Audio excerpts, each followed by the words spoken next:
Somewhere in the south of France, there is an office with one job: to prove your miracle never happened. It is staffed by doctors.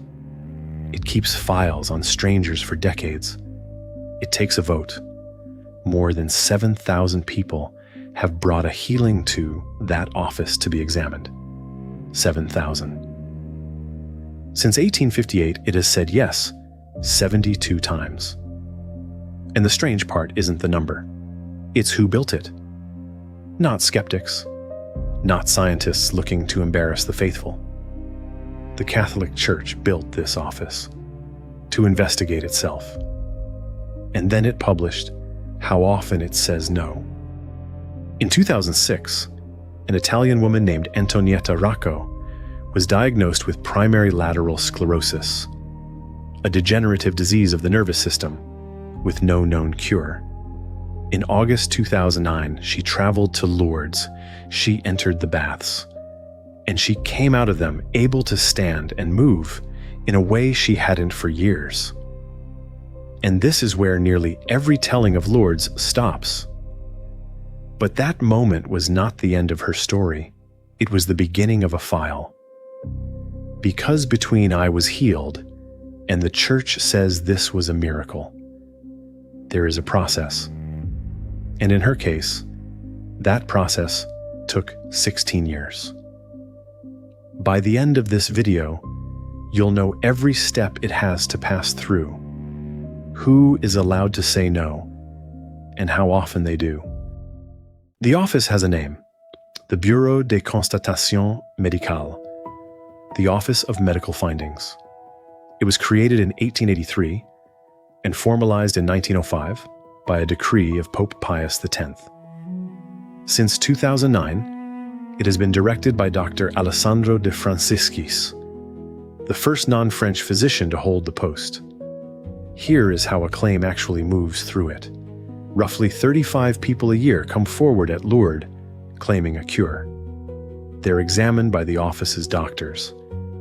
And any physician visiting Lourdes, of any faith or none, can sit in on that examination. Of those 35, on average 3 to 5 are judged worth investigating further. The rest stop there. A case only advances if the original diagnosis can be verified with documents, scans, biopsies, hospital records from before the cure. No paperwork, no case. This is where most claims end, and it has nothing to do with theology. The office requires a minimum of 5 years to confirm the cure is permanent.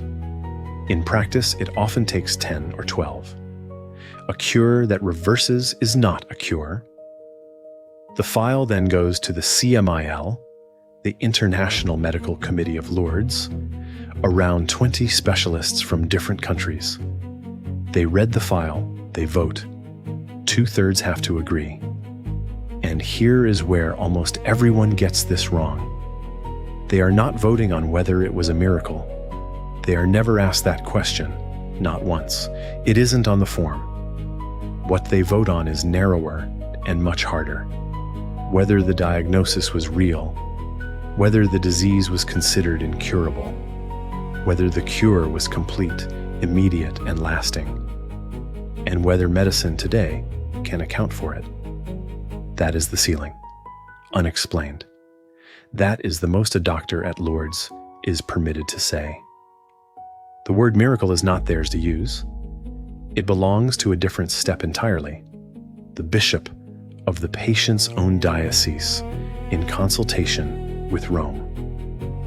One verdict is medical, the other is theological. Two separate authorities, and they are not the same decision. Now put Antonietta Raco's file into that machine and watch the clock. 2006, the diagnosis, primary lateral sclerosis. August 2009, the pilgrimage, the baths, the cure, she reports. July 2010, she declares it to the medical office, nearly a year after it happened. That is step 1.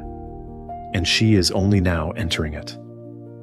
2013, the University of Milan re-examines the case and confirms the original diagnosis, not the cure, the disease. Because if the diagnosis was wrong in 2006, there is nothing to explain in 2009. 3 years just to establish that she had genuinely been ill. Then the waiting, more than a decade of it. Follow-up documentation confirming that a degenerative disease, which had stayed stopped. November 2024, 15 years after the pilgrimage, the International Medical Committee finally votes.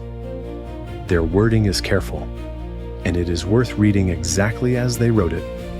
4 words describing the healing, not 1 word claiming its cause. April 16, 2025, the Bishop of Tursi Lagonegro makes the proclamation, officially formally a recognized miracle of Lourdes, the 72nd, and he announces it on the feast day of Saint Bernadette, 16 years from the file being opened to the words being said out loud.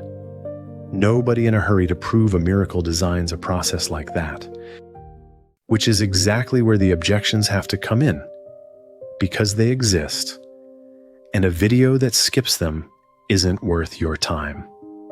The best-known one comes from James Randi, the professional debunker, and it targets a case the Church already recognized, a Frenchman named Serge Perrin.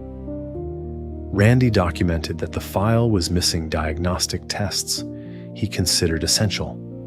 No lumbar puncture, no brain imaging, and argued the symptoms were consistent with a functional condition rather than confirmed organic disease. If the diagnosis is uncertain, then the inexplicable cure is uncertain too. That criticism lands. There is a second one, broader.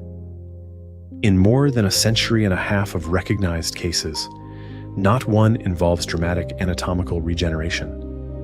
No severed limb has grown back. No missing organ has reappeared. The recognized cures are recoveries, remissions, restored function, reversals of decline. Skeptics call the whole pattern inconclusive and opaque, and that description is fair. And there is a structural objection that requires no bad faith at all to make. The office is part of the institution that benefits from its findings. Outside doctors participate.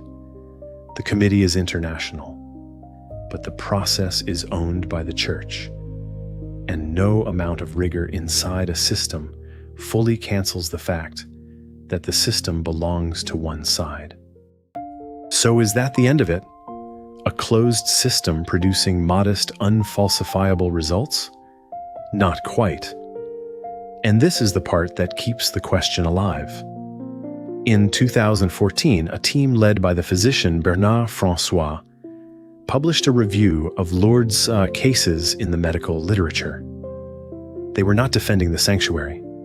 They sorted the files by quality of evidence and identified a subset involving clear, documented anatomical abnormalities: tumors, infections, tuberculosis, multiple sclerosis, conditions you can see on a scan and that don't resolve on suggestion alone.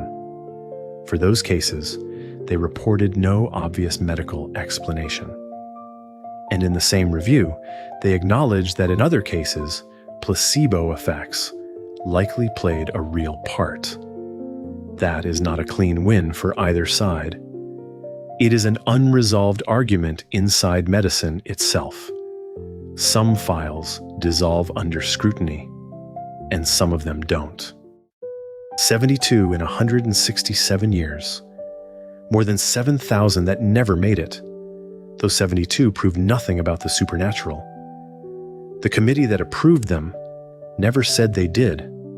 They said they could not explain them, and then they stopped talking. Which may be the most disciplined thing in this entire story. Faith is usually accused of running from the test. This is a church that built the test, hired the physicians, opened the room to any doctor who wanted to watch, believer or not, set the bar at 2/3, made the wait a decade long, and then published, in public, The number of times the answer was no? 7,000 times no. Whether those 72 hold up is a question you could spend a lifetime on. The harder one is why an institution would ever build a machine that mostly disappoints it, and then read the results out loud. If you're the kind of person who needs to see the evidence before you believe the story, there's another file like this one waiting for you right now.